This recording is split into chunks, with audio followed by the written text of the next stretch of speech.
Hi everyone. With the end of the moratorium on evictions, the world is going to be a little bit more upside down than it already is. I'm Ellen Jaffe-Jones. I was a TV investigative and consumer reporter for 18 years in Miami and St. Louis, and I would encourage you to Google the eviction moratorium and what it means and the options that may be available to you. Some states are different than others in terms of extending it, but eventually it means the rent has come due and you've finally got to either pay it or work out a plan to pay it with your landlord. If not, eviction proceedings can begin within and be done within 30 to 60 days, sometimes 90 days, depending again on the circumstances. So if you don't want to see your stuff tossed out in the street, I would encourage you to search to see what your options might be. One of the reasons I wrote this book 10 years ago is because I had this feeling that if not back then, eventually maybe now or somewhere down the line, as I would often say in my talks around the country, I hope you all like the recipes in these books because we're probably all going to be eating this way in a number of years, 10, 20, 30, whatever it is, whether we want to or not. And I hope that you personally are not facing eviction or in deep financial crisis, because I have been at different times in my life, and it's a very scary proposition thinking like, what am I going to eat? What am I going to live on? And certainly going through losing a spouse is something that kind of puts you on the precipice of that huge fear in your gut about like, how am I going to deal with this?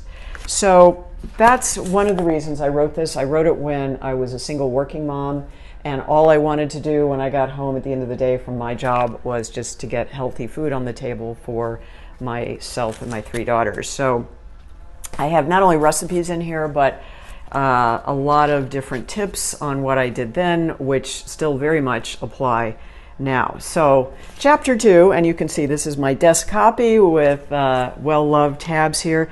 Financial planning for food shopping. I actually worked at Smith Barney for 5 years before, it was right after I left television, and they were desperate, the Wall Street firms, to find women because they had been sued for sex discrimination. And that's just a whole nother video or movie. Call me, producers.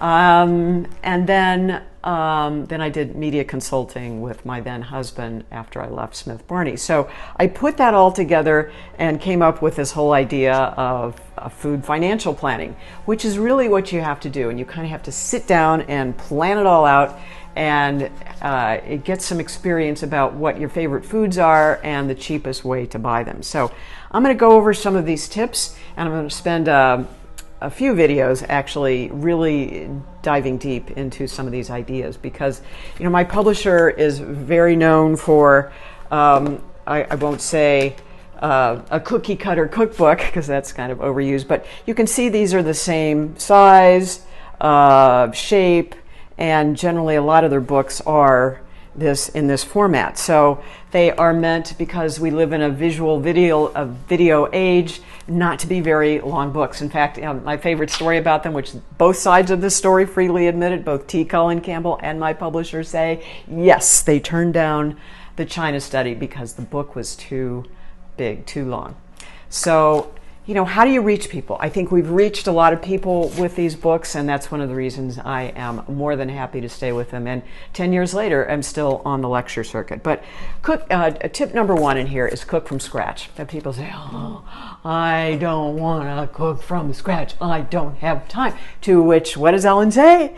You don't have time for cancer, heart disease, or diabetes. Those are real time wasters. So when you're healthy, you have all this time to go out and run races, as I have placed, not just run them, but placed 229 times since 2006 just on plants. So yeah, you get lots of time, the point being, to do the things you love. And it's so important if you want to be around for the kids, the grandkids, if you're lucky enough to have them. My parents were so sick and diseased by the time I had kids, they couldn't lift them, let alone babysit them. So cooking from scratch. Let's see what the experts have to say here. Because convenient foods are more expensive than whole foods, one of the key ways to eat for less is to cook from scratch.